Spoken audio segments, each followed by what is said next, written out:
జై శ్రీమన్నారాయణ. ఆండాల్ దివ్య తిరువడిగలే శరణం. భగవద్బంధువులారా, నిన్న పాశురంలో స్వామివారిని మేల్కొల్పుతూ అమ్మవారిని కూడా మేల్కొల్పేసరికి అమ్మవారు సరే స్వామివారు లేవట్లేదు, నేను కూడా స్నానం ఆడించమన్నారు కాబట్టి నేను కూడా వీళ్ళతో వెళ్ళి స్వామివారిని కీర్తించుకొని నేను కూడా స్వామివారితో స్నానం ఆడించుకుంటానన్న పరవశంతో ఆమె కూడా ఈ ఆండాల్ తల్లి బృందంలో గోష్ఠిలో కలిసిపోయి ఆమె కూడా ఆ పాడడం స్టార్ట్ చేసింది. ఈరోజు పాశురము 21వ పాశురము. మేము నిన్ను కీర్తింప జగతికే మంగళము కూర్చు శ్రీవ్రతం అనే అంశంతో నడుస్తుంది. ఒకసారి పాశురంను అనుసంధానించుకున్నాం. ఎత్తకలంగల్ ఎదిరి పోంగి మీద లిప్ప మాతాదే పాల్ శొరియం వల్లల్ పెరుం పశుక్కల్ ஆத்தப்படத்தனான் மகனே அறிவுராய் உத்தமுடையாய் பெரியாய் உலகனில் துத்தமாய் நின்ற சுடர துயிலஜாய் மாத்தாறு உனக்கு வல் தொலைந்து உன் வாஷர்கான் ஆத்தாது வந்து உன் அடிப்பணியுமா போலே போத்தியம் வந்தோம் புகந்தே లోరింబావాయ్. నేటి పాశ్రంలో ఆచార్యుడి ద్వారా శరణాగతి పొందడం, విగ్రహం పైన విశ్వాసం పొందడం అనే అంశం పైన ఉంటుంది. సరే, ఇక్కడ స్వామివారిని మనము కొలవాలి.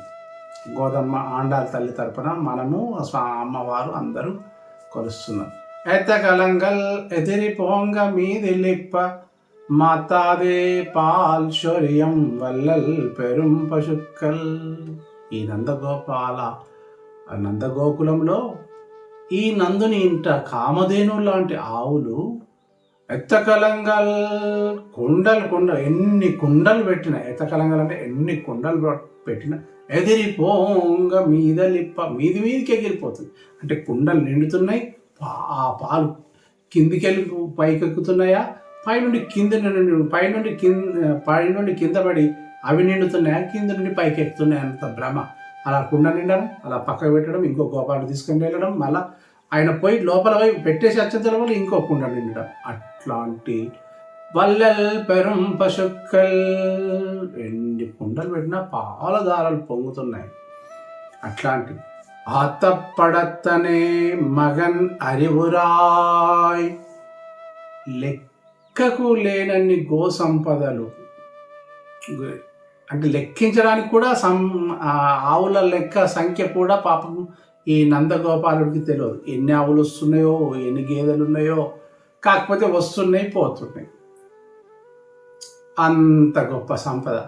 అత్తపడతనే మగన్ కుమారా, ఆ లెక్కకు లేనున్న గొప్ప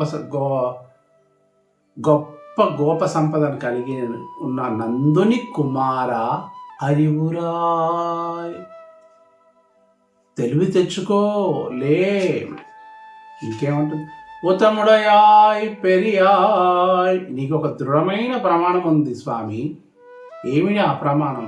వేదాలకే వేదాతీతుడివి, వేద అతీతుడివి.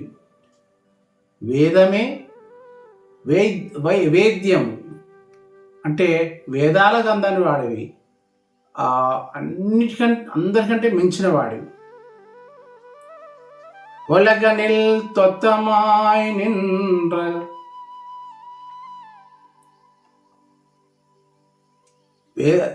మా మధ్యకు అంటే మా మధ్యకు అందేవాడ. ఒలగనిల్ తొత్తమాయ్ నిండ్ర, మా మధ్యకు మాకు అందేవాడా. అంటే స్వామి ఎవరికి అందడు, తాను దలుచుకుంటే ఎవరినన్నా కానీ ఎంత దూరంలో ఉంచాలో అంతే దూరంలో ఉంచుతాడు. అట్లాంటి స్వామి దేవతల అహంకారాన్ని, ఇంద్రుడి అహంకారాన్ని అణిచివేసేసాడు. గోవర్ధనగిరి ఎత్తడానికి కారణం ఇంద్రుడి అహంకారమే. బ్రహ్మ అహంకారాన్ని తొలగించాడు. పిల్లలతో చద్దులు ఆరగించుతున్నప్పుడు బ్రహ్మకు కలిగిన సందేహం, ఇతను ఇంత గొప్పవాడా, కృష్ణుడిగా విష్ణుమూర్తి కృష్ణుడిగా వెళ్ళి అక్కడ లీలలు చేస్తున్నాడు, ఏంటి ఎంగిల్ భోజనం చేస్తున్నాడు అని ఆ ఆవులను ఆ పిల్లలను వేరొక చోట తన మాయ చేత దాచిపెడితే తన మాయ చేత తెలుసుకొని అట్లాంటిదే సేమ్ డూప్లికేట్ తన నందగోకులంకు తీసుకెళ్ళి ఒక ఏడాది పాటు సేమ్ ఎవరు తల్లులు గుర్తుపట్టలేదు, ఆవులు గుర్తుపట్టలేదు, దూడలు గుర్తుపట్టలేదు, ఎవరు గుర్తుపట్టలేదు. ఎక్కడి ఉన్నాయి అక్కడనే ఉన్నాయి. అప్పుడు 1 సంవత్సరం పాటు బ్రహ్మ గర్వం అంచాను. కాబట్టి ఒలుగానేల్ తొత్తమాయ్ నిండ్ర సుడరే దివ్యమైన కాంతి గలవాడా, దివ్యమైన కాంతితో వెలిగేవాడ స్వామివారు. ఉండేదే దివ్యమైన కాంతి. ఆ కాంతి ఈ మాపై ప్రసరింపజేయాలి. తుయిలే జాయ్, నువ్వు లేవయ్యా స్వామి, నువ్వు లేవాలి అంటూ ఇంకేమంటుంది, మాతారు ఉనక్కు వల్తొలయిందు. శత్రువైన వాళ్ళు వాళ్ళ బలాన్ని పక్కన పెట్టుకొని మాతారు ఉనక్కు వల్తొలయిందు వాషర్కార్. శత్రువైన వాళ్ళు వాళ్ళ బలాన్ని పక్కన పెట్టుకొని వాషర్కార్, నీ ద్వారం వద్ద పడిగాపులు కాస్తూ నువ్వు ఎప్పుడు అగ్నిస్తావా అన్నట్టుగా ఆ పడిగాపులు కాచే వాళ్ళంతా నీ ద్వారం వద్ద ఉన్నారు. 2 రకాలుగా ఉన్నారు.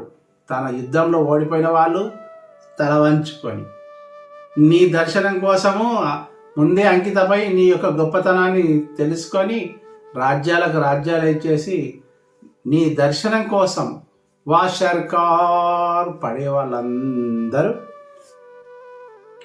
ఆత్తాదు వందు అడి పనియం మా పోలే.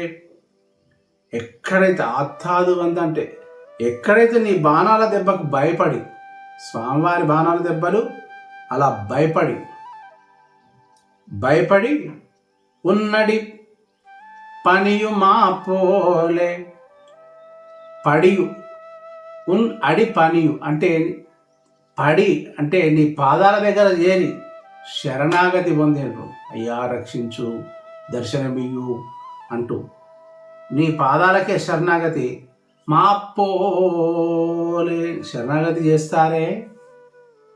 అట్లనే పోతియం వందోం, మేము కూడా అలాగే కొన్ని రోజులు ఈ తిరుప్పావై ప్రారంభించుకోకముందు, ఈ శ్రీవ్రతం ప్రారంభించుకోకముందు నిన్ను కూడా చిన్న చూపు చూసినామయ్యా.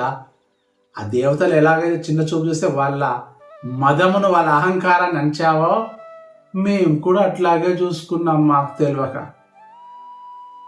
మేము కూడా ఒకప్పుడు విర్రవీగే వాళ్ళం, మా దేవుళ్ళే అని చెప్పేసి. కానీ ఇప్పుడు అసలైన విషయము నీ తండ్రి ద్వారా, నీ అన్న ద్వారా, తల్లి ద్వారా, నీ మేనమర్దల ద్వారా, ఆచార్యుల ద్వారా, ఇంతమంది ద్వారా తెలుసుకున్నామే. పోత్యం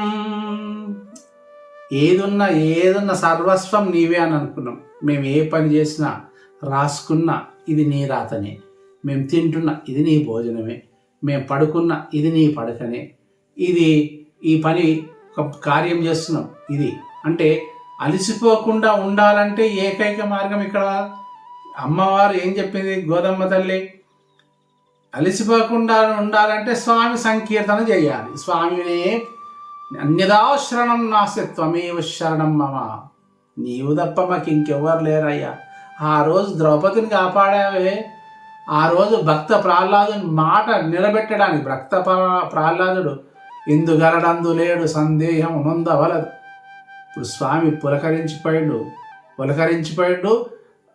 కలవరపడ్డాడు. వీడు ఎందులో చూపెట్టుతాడో నేను అందులో వెళ్ళి ఉండాలని, అందుకని విశ్వమంతా నిండిపోయాడు. కాబట్టి ఇంత గొప్పవాడివి, మేము నిన్ను కీర్తించడమే మాకు గొప్పదనమయ్యా. మేము నిన్ను పాడుతుంటే మా కోసం నువ్వు పరవశించిపోవడం మేమది చూడాలి. అందుకని మేము అన్నీ తెలుసుకున్నాం, అందుకని నీ వెంటనే ఉంటాము స్వామి అంటూ దీనంగా వేడుకున్నారు. వందోం పొద్యం వందోం పొగలందు ఏ లోరెంబావాయ్ పొగలందు అంటే ఆనందంతో, ఆనంద బాష్పాలతో నిన్ను కొలుస్తున్నాం. స్వామివారి విగ్రహాన్ని చూడండి, మీరు ఎప్పుడైనా చిత్రపటాన్ని చూడండి, ఆ చిత్రపటంలో చూస్తూ మీరు లీనమైపోండి, మీకు కన్నీటి దారులు వస్తాయి. తిరుపతిలో ఒక స్త్రీ అలా తిరుమలలో స్వామివారి దర్శనం చేసుకొని బయటకు వచ్చి విలవిల విలవిలా ఏడ్చేసింది. అక్కడ ఉన్న వాళ్ళు అడిగారు, ఏమైందమ్మా? అది నా సాదృశ్యంగా నేను చూసిన సందర్భం. ఏమైందమ్మా అలా ఏడుస్తున్నావు, దర్శనం బాగా జరగలేదా, మళ్ళీ ఒకసారి వెళ్ళంటే, లేదు లేదు, స్వామివారు అలా ఎన్ని గంటలు నిలబడి దర్శనాలు ఇస్తూ అందరికి అనుగ్రహిస్తున్నాడో, పాపం ఆయన పాదాలను ఒకసారి నొక్కాలనుంది, ఎంత అలసిపోయినాయి ఆ పాదాలని. అంటే దీన్ని ఏమంటారంటే పూర్తిగా మమైకం కావడం, స్వామివారి లోపల మమైకం కావడం. అక్కడ ఉన్న మిగతా భక్తులందరూ తిరుమలలో అందరూ ఈమె భక్తికి పరవశించిపోయి స్వామివారికి దండం పెట్టి, స్వామి మాకు అలాంటి భక్తి ఎందుకు కలిగించలేదు, మాకు అలాంటి ఆలోచన మాకు రానివ్వలేదని తెగ బాధపడిపోయారు. కాబట్టి పొగందు ఆనందంతో మేము నిన్ను కీర్తిస్తున్నాం, ఏ లోరెంబావాయ్ అంటూ ఇక్కడ జగతికే మంగళము కూర్చు మన శ్రీవ్రతము అని చెప్తూ, ఇక్కడ నందుడు ఎవరో కాదు, ఆచార్యుడిగా భావించాలి. ఆ గోవులు ఎవరో కాదు, జ్ఞానులైన మహనీయులు. పాలధారలు వస్తున్నాయి కదా, అవి జ్ఞానుల యొక్క వాక్కులు. ఇక్కడ కుండలు కుండలు అంటే శిష్యులు దాన్ని తీసుకుంటున్నారు, తింటున్నారు. కాబట్టి ఈ పాశురాన్ని మనము ఆ స్వామివారి వైభవాన్ని, వీరత్వాన్ని, ఆ స్వామివారి కుటుంబ పరివారాన్ని, స్వామివారి సంపదను వర్ణించాము, స్వామివారి యొక్క శక్తిని వర్ణించాము. అలాగే నీ ద్వారం వద్ద ఉండే శత్రువులు కూడా నీ ద్వారం దగ్గర నిలబడి ఇలా వంగిపోతారే, అట్లాంటిది వర్ణించాము. అట్లాంటి వాళ్ళము ఎన్ని తప్పులు చేశామో ఏమో, నిన్ను ప్రేమగా పిలిచేసరికి ఏమైనా తప్పులు ఉన్నాయో ఏమో, మేము కూడా విర్రవీగినంలే. కాకపోతే నీవంటే మాకు ఇష్టం స్వామి, నీవంటే మా కోసం ఇంత కష్టపడి నీ దగ్గరకు వచ్చినాము అని అమ్మవారు ఆనందంతో చెప్పిన పాశురము. ఈ పాశురం మనం నిత్యం అనుసంధానం చేసుకుంటే స్వామివారి అనుగ్రహం కలుగుతుంది. మనం దుఃఖంలో ఉన్నప్పుడు, మనకు బాధలు కలిగినప్పుడు ఈ పాశురాన్ని అనుసంధానం చేసుకుంటే మన బాధలు, కష్టాలు, నష్టాలు, నష్ట ద్రవ్యలాభం, మనం నష్టపోయిన ఏదైనా ఉంటే తిరిగి పొందడానికి ఈ పాశురం ఒక ఆయుధంలాగా పనిచేస్తుంది. దీన్ని మీరు పఠించండి, తన్మయులు కండి, స్వామివారి అనుగ్రహ కృప పాత్రులు కండి. ఈ పాశురంను దివ్యమైన పాశురంగా అనుభవిస్తూ మరొక పాశురం వచ్చేంత వరకు జై శ్రీమన్నారాయణ, జై జై శ్రీమన్నారాయణ.